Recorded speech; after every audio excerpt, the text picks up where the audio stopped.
A bully hit the new girl at lunch, but what happened next had the entire cafeteria in shock.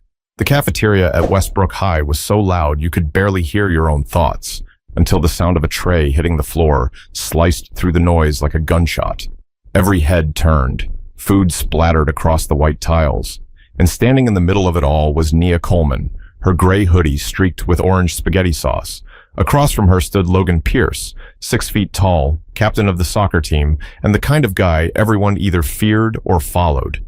His friends were grinning, waiting for the punchline, but there wasn't one. Logan took a step closer. "What, you gonna cry or something?" he sneered. Nia didn't move. She just stood there, calm, too calm. Her brown eyes locked on his, steady and quiet, like she'd seen worse before. That silence made him angrier.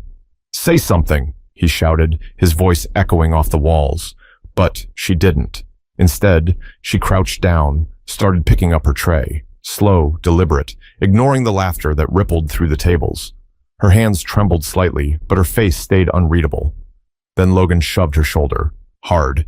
Gasps exploded around the room. Her backpack hit the ground. She stumbled but didn't fall. For half a second, the entire cafeteria went dead quiet. Even the lunch lady froze mid-scoop. And then it happened. Logan's smirk twisted, his knees buckled. A strangled sound left his mouth as he clutched his stomach, face twisting in pain. Within seconds, the self-proclaimed king of Westbrook High was on the floor, crying. Everyone stared. No one understood.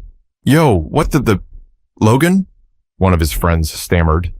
The boy's face had gone pale. His breathing came in sharp, shallow bursts. "I can't," he managed to say before another wave of pain hit him. A teacher rushed over, yelling for space. Students backed away, phones already out, filming. Nia didn't move. She just stood there, watching him, a quiet expression of something between pity and exhaustion washing over her face. She whispered softly, almost to herself, "You shouldn't have done that." And just like that, she walked out. Past the stairs, past the whispers, out of the cafeteria doors. Nobody said a word. When the paramedics arrived, Logan was still on the floor, crying, shaking, and unable to explain what happened. He kept saying the same thing over and over. "She didn't touch me. She didn't touch me." But no one could make sense of it. The next morning, the video had already hit every group chat in the school. The comments were split in half. Some called her dangerous, others called her brave. But the truth? Nobody really knew who Nia Coleman was, or what really happened in that cafeteria. Something had changed that day, and it wasn't just Logan. But before anyone could figure it out, people started whispering about Nia, where she came from, and what she'd been through before showing up at Westbrook High. 2 weeks before the cafeteria incident, Nia Coleman was just another new face trying to blend in at Westbrook High, a school tucked in the heart of Madison, Wisconsin. She moved there with her mother after things went south back home in Atlanta. Her mom, Denise Coleman, had taken a job as a nurse at St. Mary's Hospital. It was a big move for both of them. New city, new school, new start. But starting over isn't easy when you look and sound different from everyone around you. From the first day, Nia stood out. She wasn't loud or flashy, but there was something about her presence. Quiet confidence mixed with this air of self-control that made people curious and others uncomfortable. When she introduced herself in class, a few students smirked at her southern accent. "Say that again," one boy whispered, laughing. She ignored it. She'd heard worse. At lunch, she sat alone with a peanut butter sandwich and a book. It wasn't that she didn't want friends, she just wasn't about to force herself into conversations that weren't meant for her. Still, there was one person who noticed. A girl with curly brown hair named Hannah Beckett sat down across from her one day. "You new here, right?" Hannah. Nia looked up from her book. "Yeah, just moved here last week." "Cool. Madison's kind of boring, but the people aren't too bad. Well, most of them." Her tone made Nia laugh, for the first time since moving. That's when Hannah lowered her voice and said, "Just be careful around Logan Pierce. He runs this place like it's his own show." Nia tilted her head. "What do you mean, runs it?" "He decides who's in, who's out. Teachers don't do much about it either. His dad's on the school board." Nia shrugged. "I've dealt with worse." And she had. Back in Atlanta, her last school wasn't exactly kind either. But Nia had learned to pick her battles. She'd learned that silence could speak louder than anger, and walking away could sometimes be the strongest move. Still, there was something about Westbrook that felt heavier. The way eyes lingered on her hair, her skin, her accent. It wasn't openly hostile, but it wasn't friendly either. She told her mom about it over dinner one night. "They look at me weird, like I'm out of place," she said quietly. Her mom put down her fork. "Baby, sometimes people fear what they don't understand. But don't let that stop you from being yourself. You've got something they don't. Grace." Nia smiled at that. Her mom always said grace was her strength, not just how she carried herself, but how she handled others when they tried to break her. And for a while, things seemed okay. She went to class, kept to herself, and started to feel a little more at ease. But the peace didn't last long. Logan Pierce had noticed her, and for reasons no one could quite explain, her calm confidence rubbed him the wrong way. He'd never had anyone ignore him before, never had someone not flinch when he threw his weight around. And the moment she didn't react to his first comment, something inside him decided he needed to break that calm. But before that moment came, Logan's own story was unfolding quietly behind closed doors, one that would make everything that happened in that cafeteria make a whole lot more sense. Logan Pierce wasn't just another student. He was Westbrook High's golden boy, captain of the soccer team, straight A's when he cared enough to try, and the son of Gregory Pierce, the vice president of the local school board. Around teachers, he smiled and played the part. Around his friends, he ran things like a show. But what people didn't see, what they couldn't see, was what happened when he went home. The Pierce house sat at the end of Langdon Street in one of those quiet neighborhoods where lawns looked too perfect to be real. Inside, it was a different story. His father's voice was the loudest thing in the house. "Discipline, Logan! Discipline is what separates winners from losers," his father barked almost every evening. Logan would just nod, clenching his jaw, keeping his voice low. His mother rarely spoke when his dad was around.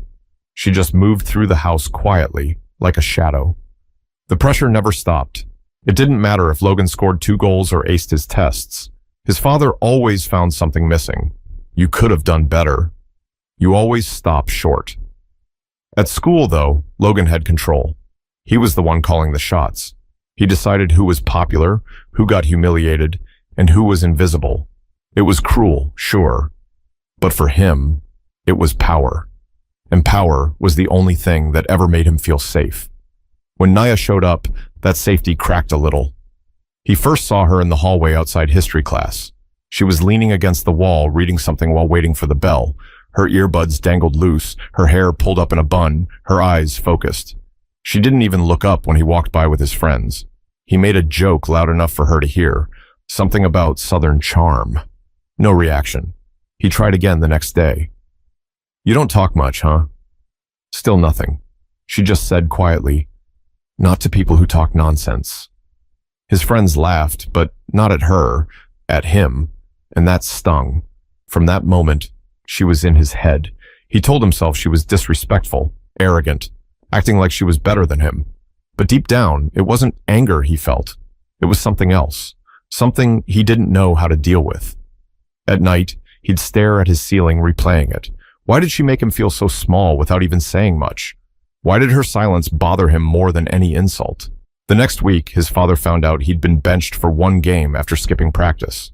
"Pathetic," Gregory hissed. "If you can't control your team, you're not a leader." "You're a disappointment," Logan said nothing. He just went to his room, slammed the door, and punched his pillow until his knuckles hurt. That's when the anger started building, the kind that didn't go away. And when he saw Nia again, sitting in the cafeteria quietly, that anger finally found a target. He convinced himself it was harmless, just a joke, a little push to remind her who she was dealing with. But the truth was, Logan wasn't just trying to humiliate her. He was trying to silence something inside himself. That deep, gnawing voice telling him he wasn't as powerful as he thought. And that was the beginning of the end. Because when someone like Logan feels powerless, they look for someone else to hurt. And this time, he picked the wrong person. But before the cafeteria moment came, the tension between them had already started to boil. Quiet stares, cutting words, and small acts that pushed both of them closer to that breaking point. By the second week of November, everyone at Westbrook High could feel it. That quiet tension between Nia and Logan. It was the kind of thing you couldn't name, but felt in the air. Every lunch period, every hallway glance, it grew a little heavier. At first, it started small.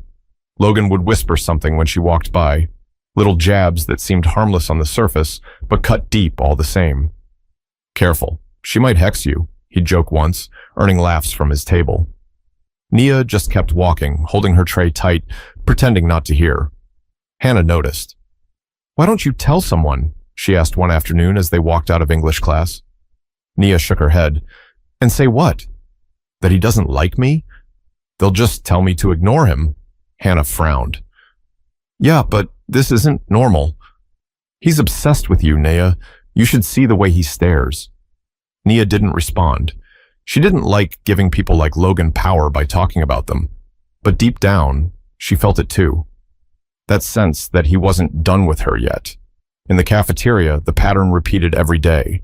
Logan sat at his usual table with his crew, Tyler, Evan, and Mitch, the loudest boys in school. They'd point, laugh, and whisper just loud enough for her to catch pieces. "Think she's too good for us? Probably thinks we're just small-town idiots. Bet she's scared." She wasn't scared. She was tired. Still, one part of her couldn't help wondering why. Why her? Why this constant need to push? Then one Friday, things started to shift. During gym class, the coach paired them for a team drill. The second their names were called, half the class let out a low, "Ooh," waiting for a show. Logan smirked like he'd been given an opportunity. "You sure you can keep up, Coleman?" he said. "Guess we'll see," she answered. When the whistle blew, she outran him. 3 times. The coach clapped. "Nice work, Coleman." Logan's grin disappeared. He kicked the ball a little too hard at the fence and muttered something under his breath. After class, he passed her in the hallway and muttered, "Enjoy your little moment. It won't last." That night, Hannah texted Nia, "Be careful tomorrow, he's in a mood." Saturday came and went quietly, but on Monday, everything broke. The cafeteria smelled like pizza and bleach that day. Students were crammed into tables, talking over one another. Nia walked in with Hannah, tray in hand, scanning for an open seat. They spotted one near the window, a few tables away from Logan's group. As she walked by, Logan stuck out his foot just slightly, enough to make her trip if she wasn't paying attention. But she saw it. She stopped, looked him dead in the eye and said, "You really that desperate for attention?" His friends laughed, and for a split second, she thought that was it. But Logan couldn't let it go. When she passed him again a few minutes later, he accidentally bumped her tray. Food spilled everywhere. Macaroni, juice, fruit cup. The room went silent for just a beat, waiting for her reaction. She closed her eyes, took a deep breath, and bent down to clean up the mess. But Logan didn't move. He just stared at her, like daring her to fight back. "You don't belong here," he said quietly, almost too low to hear. That was it. Nia stood up slowly, tray in one hand, sauce dripping from her sleeve. Her voice was calm, but her eyes burned with something fierce. "You keep saying that like it's supposed to bother me." And before anyone could process what was happening, he shoved her shoulder, hard. The crash of her tray hitting the floor silenced the room. Every eye turned to them. What happened next, no one saw coming. Because in the next 60 seconds, Logan Pierce, the untouchable king of Westbrook High, would be the one on the floor, crying in front of everyone. And Nia Coleman wouldn't even lay a hand on him. But to understand how it happened, you have to see that moment from inside the cafeteria, from the people who watched it all unfold. It happened fast, so fast that most people couldn't even tell what they'd just seen. The cafeteria noise dropped to nothing the second Logan's hand hit Nia's shoulder. Trays froze mid-air. A carton of milk rolled off a table and splattered on the floor, but no one moved. All eyes were locked on the two of them. "Logan!" someone called out, half laughing, half unsure. Nia took one step back, her sleeve dripping, her jaw tight. But she didn't shout, didn't swing, didn't even blink. She just stared at him.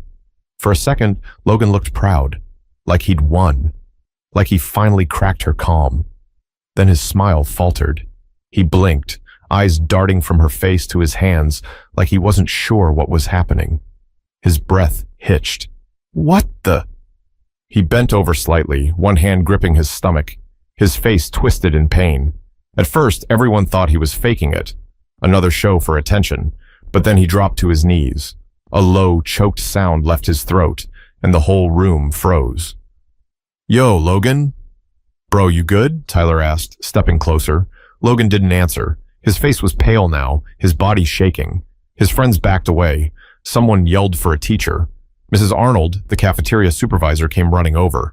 "What's going on?" He just fell," Tyler stammered. "She didn't even touch him." The teacher looked at Nia. "Did you?" "No," Nia said quietly. Her voice didn't shake. "I didn't touch him." Her calmness made everything worse. Students whispered from their tables, phones lifted, filming every second. "Yo, she cursed him," someone joked from the back. Another voice hissed, "Man, that's creepy." But Nia didn't react. She knelt down beside her spilled tray, picked up what was left, and said softly to herself, "You shouldn't have done that."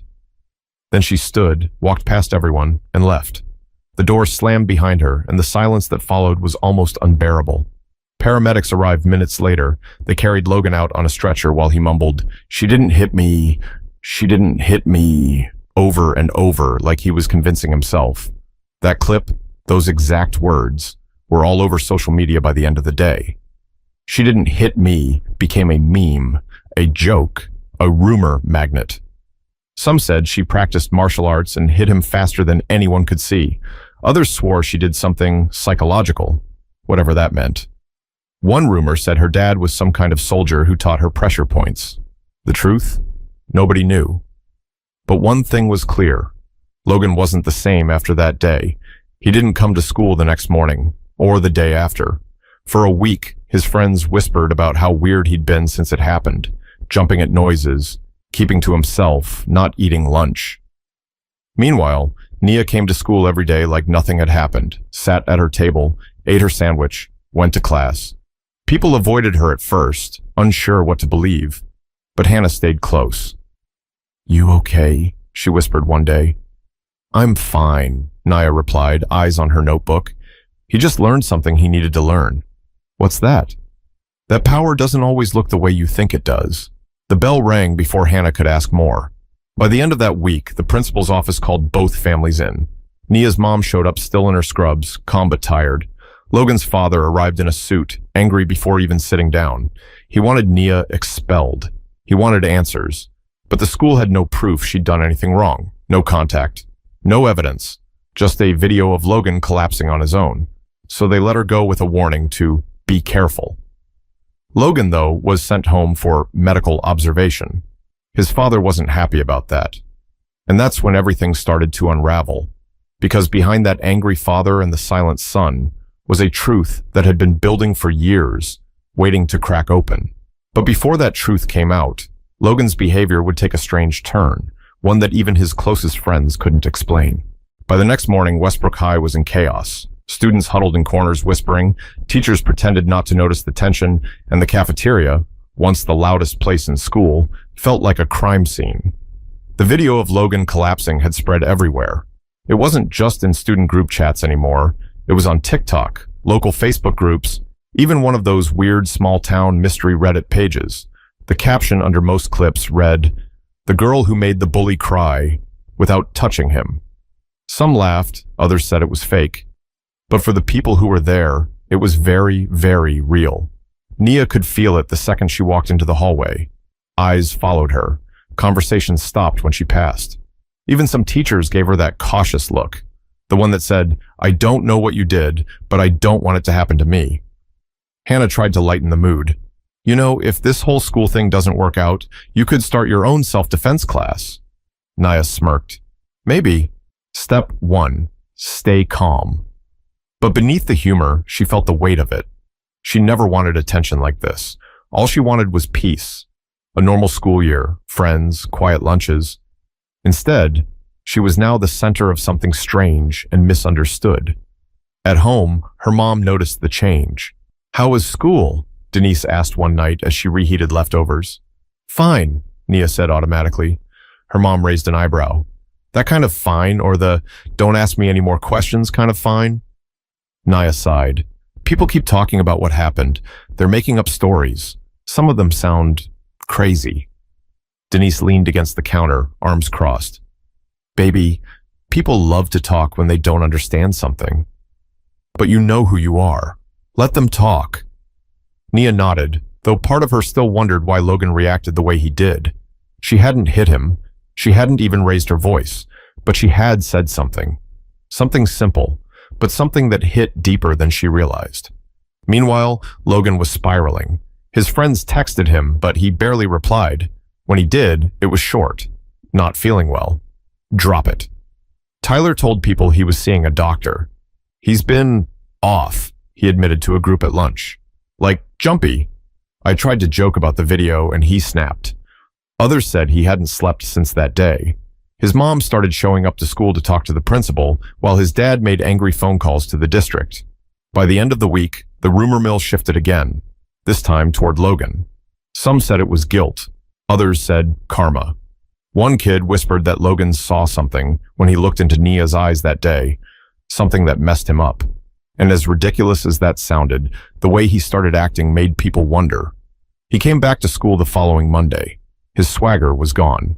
He kept his head down, no loud jokes, no smirks, no taunting, just silence. At lunch, he sat at the edge of the cafeteria alone.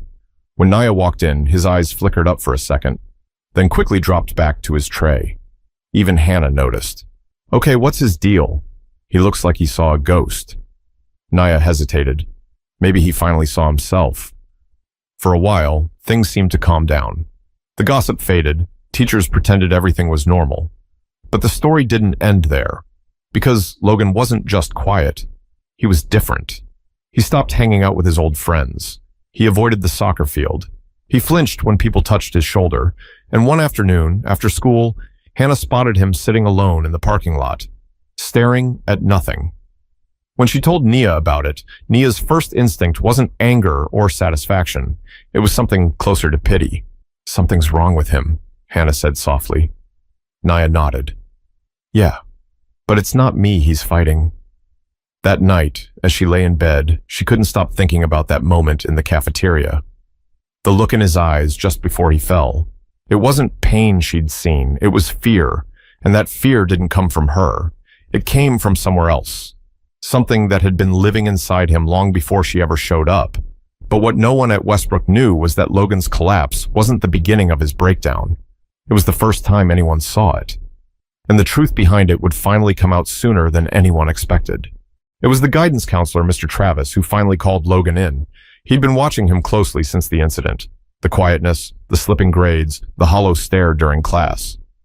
When Logan showed up to his office that Wednesday afternoon, he looked exhausted. His hair was messy, eyes shadowed like he hadn't slept in days. Mr. Travis closed the door and sat across from him. Logan, I'm not here to punish you. I just want to talk. Logan rubbed his face, eyes down. Everyone thinks I'm crazy. Nobody thinks that. He laughed bitterly. They do. I see the way they look at me. Like I'm broken. Mr. Travis leaned forward. Then tell me what happened that day. Not what people think happened. What did you feel? For a long moment, Logan said nothing. Then he whispered, when I pushed her, something hit me back. But not physically. It was like all the stuff I'd been holding in, the yelling, the pressure, the things my dad says. It all came at me at once, like my own anger turned on me. Mr. Travis frowned. And Nia didn't touch you? Logan shook his head. No, she just looked at me. Like she knew what? He hesitated, then said quietly, that I hate myself more than I ever hated her. The counselor didn't respond right away. He'd heard things like this before, not about cafeteria fights, but about kids crumbling under invisible weight.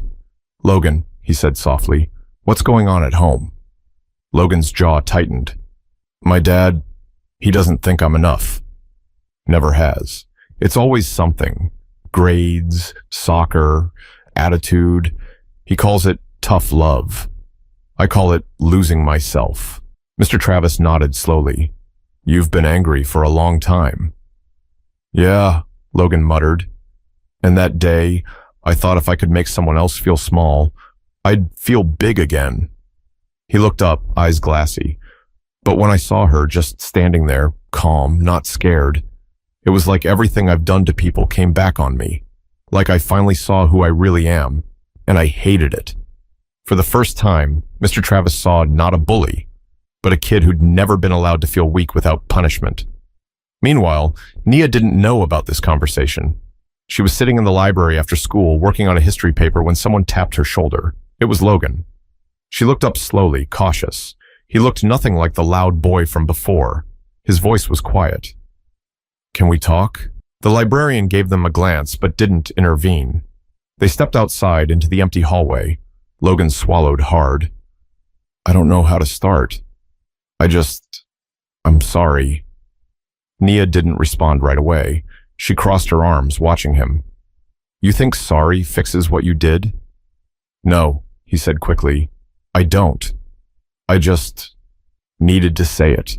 He rubbed his hands together, voice cracking. "When I pushed you, it wasn't about you. It was about me. I've been angry for so long, I don't even know who I am without it." For the first time, Nia saw something different in his eyes. Not arrogance, but honesty. She took a breath. "You don't have to be the person your dad made you," she said quietly. "You can choose better." He nodded, tears slipping down his cheeks. "I don't know how."